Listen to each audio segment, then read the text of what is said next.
할렐루야! 반갑습니다. 오늘 여러분들은 하나님의 기적을 체험하기 위해서 오늘 이 자리에 오셨습니다. 그걸 부정하시는 분은 아무도 없으세요. 오늘 교회에 왔다는 건, 하나님을 만나러 왔다는 것은 하나님의 이적, 하나님의 우리를 향하신 그 기적을 경험하고자 이곳에 왔어요. 근데 우리는 기적받는 자의 모습보다는 찬양하지 아니하고 기도하지 아니하고 생각으로 만나고 믿음으로 만날 경우가 많이 있다는 겁니다. 하나님의 기적을 경험하고 체험할 때 가장 중요한 것 중에 하나는 경험입니다. 내가 사람을 경험할 때 스킨십을 통해서 사람을 경험하듯이, 직접 부딪히며 그 사람을 경험하듯이 하나님을 실제적으로 경험해야 되는데, 생각으로만, 마음으로만 하나님을 만나고 기적을 체험하고자 앉아있다면 하나님 여러분들에게 실제적으로 기적은 일어나지 않습니다. 마음으로만 기적은 일어나죠. 생각으로만 기적은 일어나게 되어 있습니다. 하나님은 직접적으로 여러분들을 만나기 원하시고 여러분을 기적으로 인도하기 원하십니다. 그러기에 오늘 예배드리는 순서가, 앉아있는 순서, 또한 안내하고, 또한 반주하고, 또한 여러분 순서 맞는 모든 순서가, 또 앉아서 듣는 모든 순서가 하나님을 직접적으로 경험하고 체험되어지게 될 때, 그곳에서 하나님은 여러분을 만나주시고 여러분을 기적으로 인도해 주신다는 사실입니다. 그러기에 오늘도 하나님을 경험하고 돌아가는 여러분 되시기를 또한 그렇게 되어질 줄 믿습니다. 오늘 본문을 보게 되면 한 연극을 한 편을 보는 것 같아요. 감옥이란 작은 공간 속에서 우리들이 살아가는 사회 삶의 현장을 보게 됩니다. 세 부류의 사람들이 등장하게 되죠. 예수 그리스도 믿는 이유 때문에 핍박받는 바울의 무리, 또 아무것도 모르고 일반적으로 살아가는 평범한, 그러나 하나님을 모르는 죄인들의 모습, 제수요. 세 번째로는 악한 영에게 쓰임받아서 예수 그리스도를 믿는 자들 핍박하는 무리로 설정된 연극 무대 같은 모습이 오늘 이 본문 서론에 등장하는 메시지 가운데 그 모습이 우리에게 보여지게 됩니다. 이 연극의 클라이맥스는 뭡니까? 하나님의 사람들이 찬송하고 기도함을 통하여서 하나님의 기적이 일어나게 되고, 죄수들은 죄수였음에도 불구하고 그 찬송 소리를 듣습니다. 그리고 그들이 발목에 채워졌던 그 착고가 풀어지게 되죠.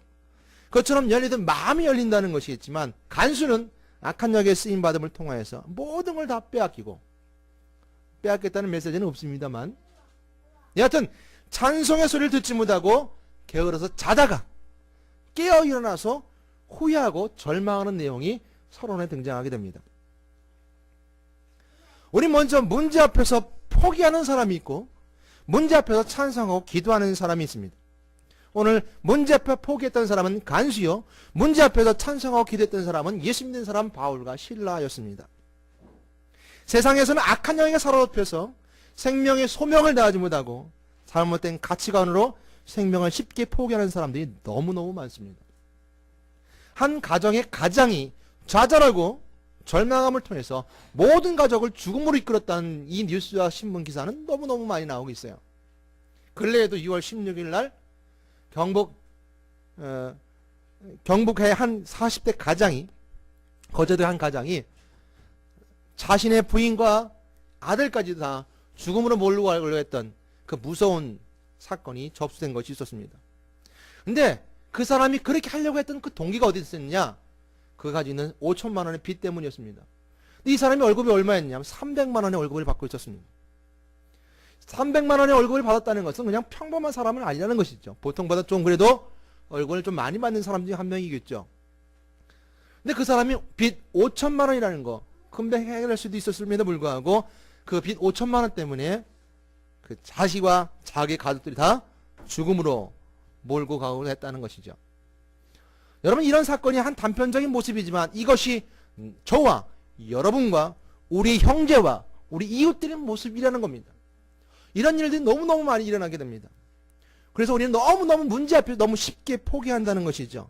쉽게 포기하고 쉽게 후회하고 쉽게 절망합니다. 쉽게 포기하고 절망한 사람들은 영을 전혀 경험하지 못합니다. 성령을 경험하지 못하고 영적으로 세상을 바라보지 못합니다.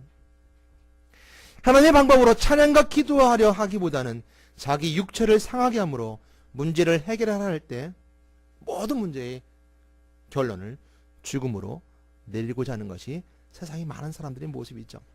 그래서 우리는 항상 찬송하고 그리고 항상 기도합니다. 그래서 문제 앞에서 찬양해야 됩니다. 문제가 있을 때 찬송해야 됩니다. 문제 앞에서는 기도해야 됩니다. 문제 앞에는 기도하고 찬양해야 됩니다. 기도할 수 있는데 왜 염려하십니까? 찬송할 수 있는데 왜 걱정하십니까? 주님 앞에 무릎 꿇고 기도해 보자는 것이죠. 오늘 성경 본문에서도 말씀 가운데 있는 말씀에서도 문제 앞에서 해결하는 자의 모습 가운데 하나님의 방법으로 해결하기보다는 자신의 몸을 상하게 해서 그 문제를 해결하려고 했던 한 사람이 등장하게 됩니다. 그게 누구죠? 간수입니다.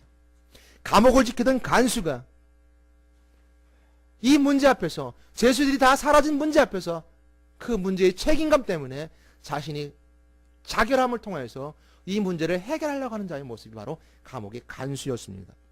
그러나 오늘 이 감옥의 간수는 절망 가운데서 구원을 얻고 온 가족이 행복한 기쁨을 누렸던 사람입니다. 그러면 오늘 설교 시간에 이 간수를 잘 지켜봐야 합니다. 바울과 신라를 지키던 간수는 자기의 책무를 다하는 사람이었습니다. 요즘 말로 교도관이요, 군인이요, 또한 공무원이었습니다. 간수가 절망했던 이유 중 하나는 뭐냐면 자신의 책무를 다하지 못한 것에 있었습니다. 간수의 책임은 예수 믿는 자들을 지키는 일을 하는 사람이었습니다. 죄수들을 가둬두는 일을 하는 사람이었습니다. 근데 차다 일어나 보니 죄수들이 다 사라져 버렸습니다. 간수는 그 막중한 임무가 자기네 죽음조차도 바꿀 정도로 그 직무가 굉장히 무거운 짐으로 있었던 것이죠. 그러면 어떻게 보면 오늘 본문의 감옥의 간수는 책임 완벽주의자 같습니다. 완벽주의자. 책임을 완전하게 다 지키고 완벽하게 해야 될 사람 같았습니다.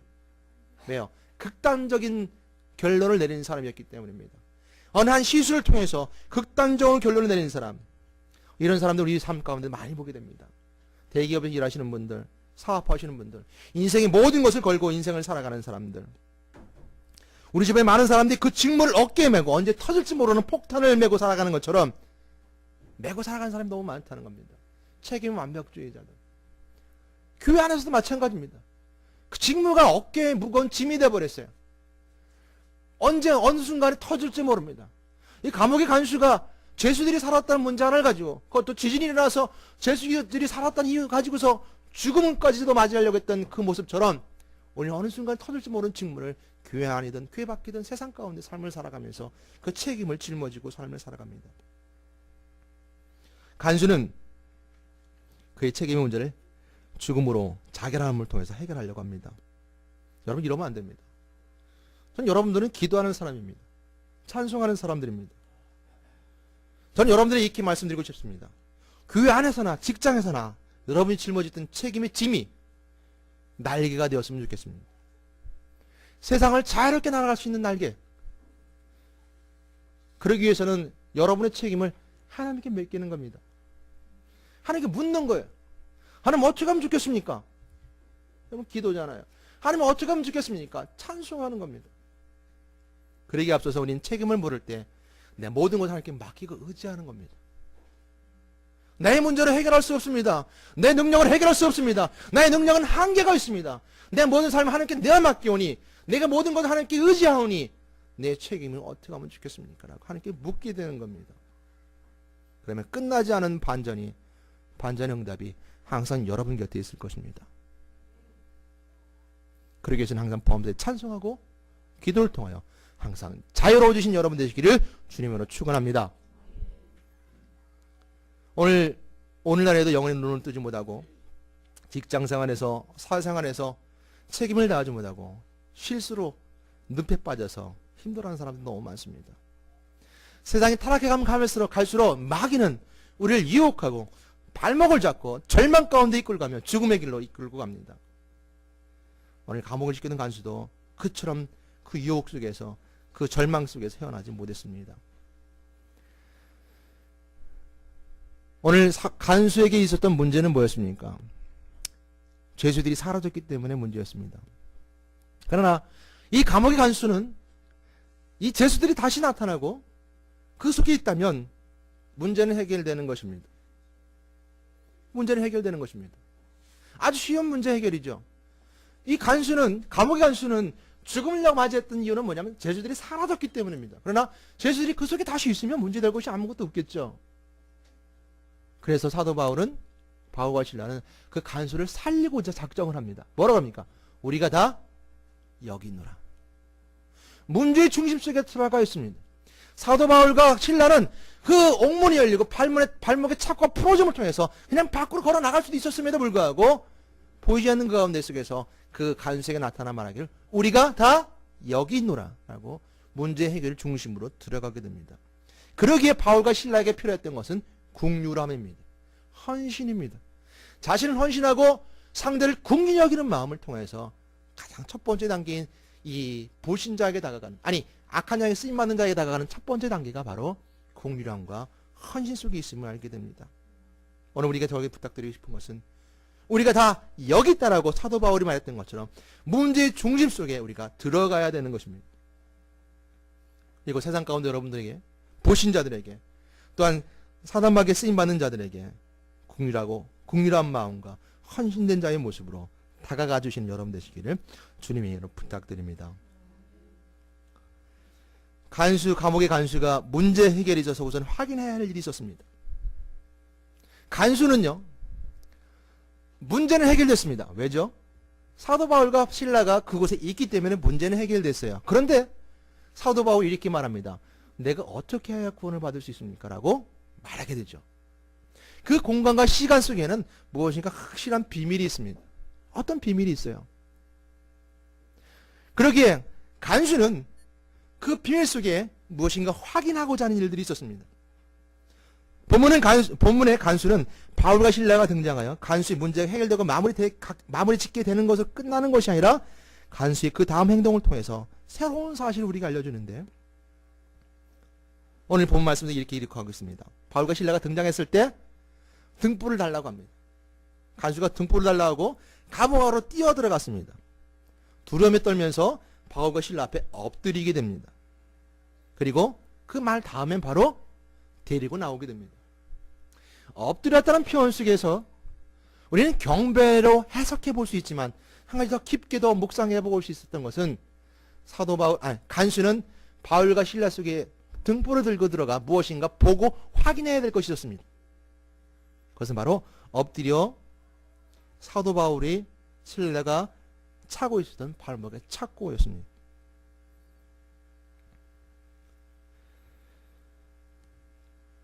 그 간수의 엎드리는 행동 속에서 그 착오가 풀려짐을 통해서 그 풀린 것을 보고 그는 말하기를 내가 어떻게 해야 구원을 받을 수 있습니까? 라고 금방 고백하게 될 수 있게 된 것이죠. 엎드렸다는 건 그 발목의 착고를 확인했다는 것입니다. 옥문의 옥토에 지진이 일어났습니다. 옥문이 흔들려 열리는 건 당연한 사실입니다. 그러나 지진이 발목의 착고는 풀 수가 없습니다. 옥토가 열려 지진이 일어나서 옥문이 열리고 옥토가 변형되고 환경이 변화됐을지 모르지만 그 발목의 착고는 지진으로 풀 수 없는 것입니다. 그러기에 이 간수는 사도 바울과 신라가 묻고 있었던 24절 말씀에 단단히 착고를 치었다는 말씀이 기록된 말씀과 대주의범을 통하여서 그 착고가 풀렸다는 것을 확인했던 것으로 기억하게 됩니다. 생각하게 됩니다. 믿어지게 됩니다. 그럼을 통해서 우리에게 주시는 은혜는, 이 사건은 사도 바울과 신라가 또한 이 옥문에서 풀어지게 되고 죄에서 나오게 된 것은 지진의 일이 아니라 누구의 일이다? 하나님의 일이다라고 고백하게 된 겁니다. 그러기에 하나님의 일인 것을 깨닫게 되고 그 간수는 내가 어떻게 해야 구원을 받을 수 있습니까? 라고 고백하게 되는 것이죠. 여러분, 굉장히 재밌는 또 하나의 사실은 뭔지 아십니까? 간수는 문제가 해결됐어요. 사도 바울과 신라가 그 속에 있음을 통해서 문제는 해결된 겁니다. 그런데 그 문제 해결 속에서 사도 바울과 신라를 데리고 나옵니다. 문제는 해결된 사건이죠. 간수가 왜 죽으려고 했습니까? 문제는 죄수들이 없기 때문에 죽으려고 했었던 것이고, 그 죄수들이 그 속에 있으면 문제 해결된 것임에도 불구하고 그 죄수들을 데리고 나와요. 엎드리고 나서 데리고 나오게 됩니다. 그것은 엎드려 확인해 봤을 때, 이 일은 하나님의 기적이다. 하나님이 하신 일이다.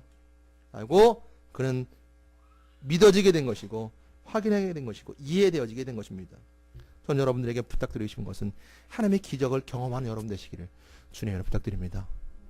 오늘 이 시간 예배드리는 순간순간 말씀에 내 마음속에 뜨거움이 있고, 내 마음속에 이해하심이 있고, 내가 오늘 드리는 예배 순서 맡은 순서 하는 가운데 내 가운데 기쁨이 있고 감사함이 있다면 성령 여러분들이 인도하고 계시는 겁니다. 그럴 속에서 하나님의 기적을 경험하셔야 됩니다. 그러게 하나님을 체험하고 경험할 때 기적은 여러분과 함께합니다. 우리들이 발목을 잡고 있는 착고는 무엇일까요? 깊이 묵상해 보십시오. 예수 그리스도의 가지 못하게 하는 발목의 착고는 나에게 무엇인가? 오늘 찬양할 때, 찬송할 때 하나님의 기적은 일어납니다. 우리는 기적을 원하고 바라면서도 찬송하지 않습니다. 감옥의 환경만 탓합니다. 하나님의 기적은 지진으로 감옥의 환경이 바뀐 것에 있지 않았습니다. 여러분 개개인에게 묶여놓았던 착고가 풀어진 것입니다. 이것이 하나님의 기적입니다. 죽음으로 해결하던 간수는 이 기적을 경험하고자 원하는 것입니다. 나도 이런 하나님의 기적을 원한다. 그에게 데리고 나간 것입니다. 그러니까 말하기를 내가 어떻게 구원을 받으리까라고 고백할 수 있었던 겁니다. 바울과 신라가 경험했던 하나님의 기적, 나도 경험하기 원한다. 여러분 하나님의 기적을 체험하세요. 그러면 우리는 우리 자신에게 물어보게 되었습니다. 난 어떻게 하여 하나님을 만나게 되지? 나는 어떻게 하여 구원받은 백성으로 삶을 살아가게 되지?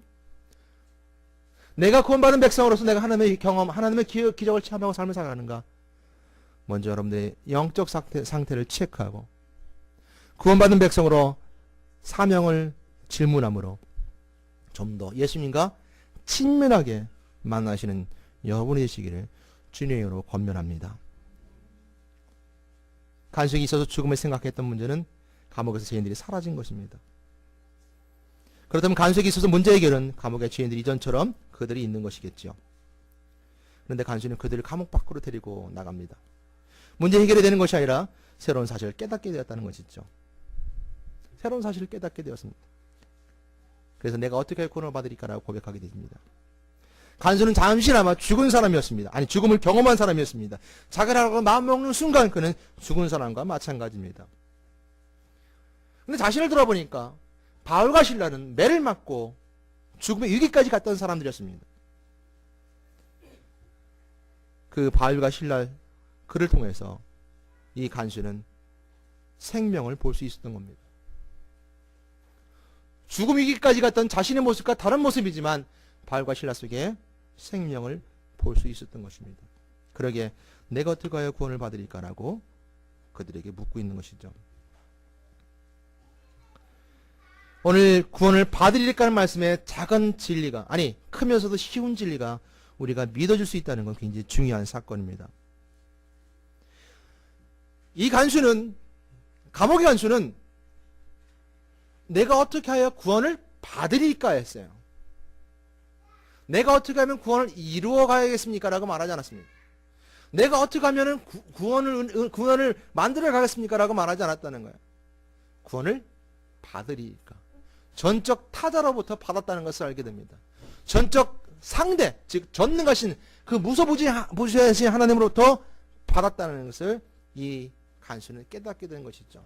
자신은 연약하고 무능하고 나약한 존재지만 전능하신 하나님 나를 구원해줘야 된다는 것을 이 간수는 그 자리에서 깨닫게 되죠. 그래서 구원을 받으리까라고 묻게 됩니다. 그리고 그는 그 모든 사람들에게 말씀을 증거하게 됩니다. 우리는 전합니다. 주 예수라고 믿으라고 증거하게 됩니다. 그러기 앞서서 먼저 우리는 예수를 믿으세요라고 말을 증거하게 되죠. 오늘 사도 바울과 신라는 그에게 말하기를 내가 어떻게 하면 구원을 받을 수 있습니까? 라고 말했을 때 주 예수를 믿으라. 그리하면 너와 내 집이 구원을 얻으리라. 오늘 주 예수 그리스도를 믿는다는 사건입니다. 그 예수 그리스도를 우리가 쉽게 증거하기 원합니다. 우리도 믿지 않는 사람들에게 예수를 믿으라고 증거하고 전도하기 싶어 합니다. 그러나 쉽지가 않죠. 쉽지가 않습니다.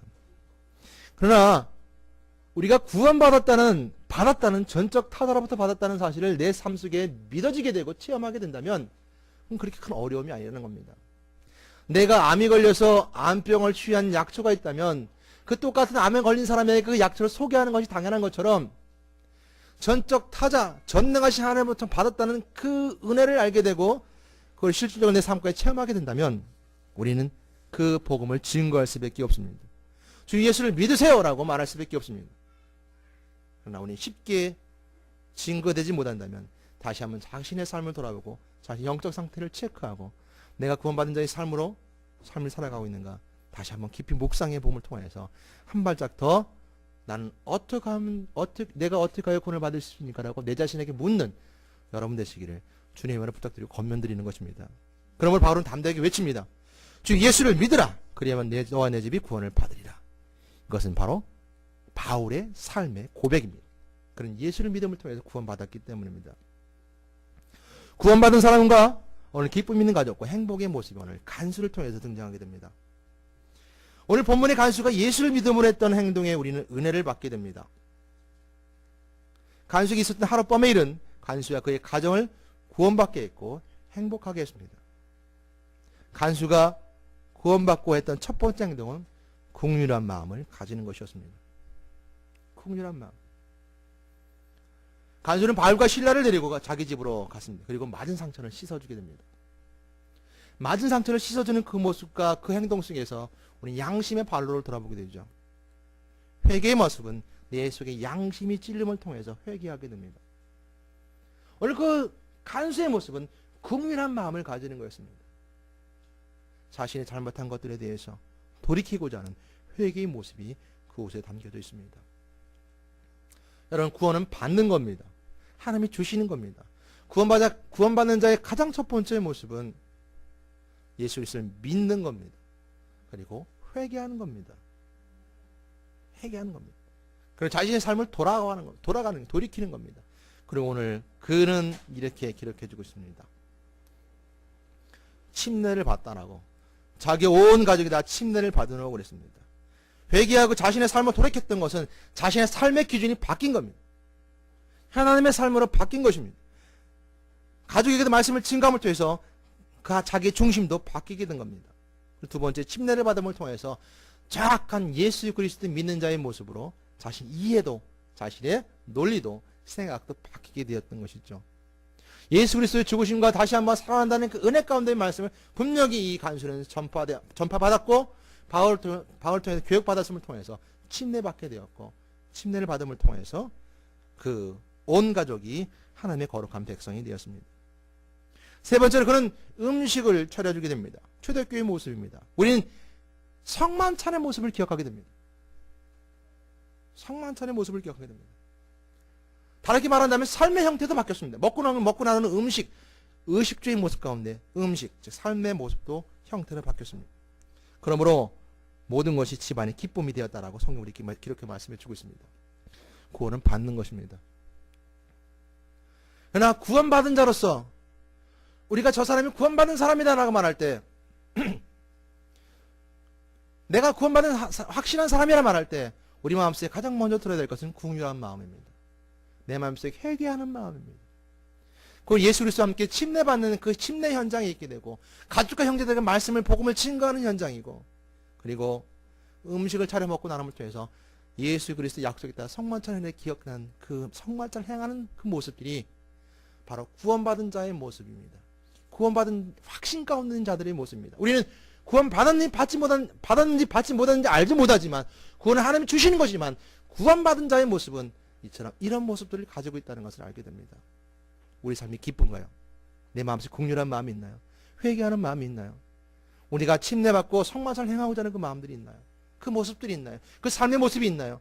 형제들과 함께 음식을 나누는 은혜가 있나요? 그것은 구원받은 자들의 행동이라는 겁니다. 저는 여러분들이 모두가 구원받은 자처럼 행동하는 은혜가 있다는 사실을 저는 기억하고 믿습니다. 그러나 성경은 오늘 본문 마지막 34절의 말씀에서 그가 온 집이 하나님의 믿음으로 크게 기뻐하니라 라고 말씀하고 계십니다. 오늘 본문에 등장하는 소재는 그 환경은 서로 너무너무 다릅니다. 감옥과 집, 억압과 자유, 죄책감과 행복, 재수와 가족이라는 너무나 다른 환경과 반대의 장소를 보여주고 있습니다. 간수의 직장도 삭막한 감옥이라는 환경에서 사랑과 행복이 있는 가정, 집으로 변화되는 과정을 잘 보여주고 있습니다. 오늘 처음 시작하고 등장하게 될 때 영광의 모습처럼 삭막한 감옥의 모습과 옥문이 열리고 지진이라는 그 삭막함 속에서 해피엔딩 뒤에 가게 되면 자신의 가정과 집으로의 모습으로 바뀌게 되었죠. 이게 변화되는 과정을 잘 보여주고 있습니다. 그 중에서 개인이 있던 간수의 개인이 변화되는 과정을 보면 우리 하나님께 영광이 큰 은혜가 됩니다. 간수는 어떤 사람이었습니까? 자신의 책임 때문에 절망 가운데 있다가 자결하고자 했던 사람입니다. 죽음의 절망까지 이뤘던 사람이 예수 그리스도를 구세주를 영접하고 구원을 받은 자의 모습으로 구원받은 가정으로 점점 나아지고 변화되고 성화되는 과정을 잘 보여주고 있기 때문에 하나님께 영광이요 큰 기쁨이 되겠습니다. 더욱더 감사한 것은 그와 가족이 행복과 기쁨으로 바뀌었다는 사실입니다. 이것은 하룻밤 사이에 일어난 사건입니다. 하룻밤 사이에 간수에게 일어난 꿈같은 역사입니다. 하룻밤 사이에 일어난 일들입니다. 밤에 그들과 함께 나누는 그 모습은 바로 새벽 1시를 말합니다. 이 간수에게는 하룻밤 꿈같은 일이죠. 사랑하는 평강 그리스도의 모든 성도들이 인생 가운데서도 절망에서 기쁨으로 바뀌게 되는 꿈같은 일들이 일어나는 하나님의 기적이 있기를 우리 예수 그리스도의 이름으로 기도하며 축원합니다.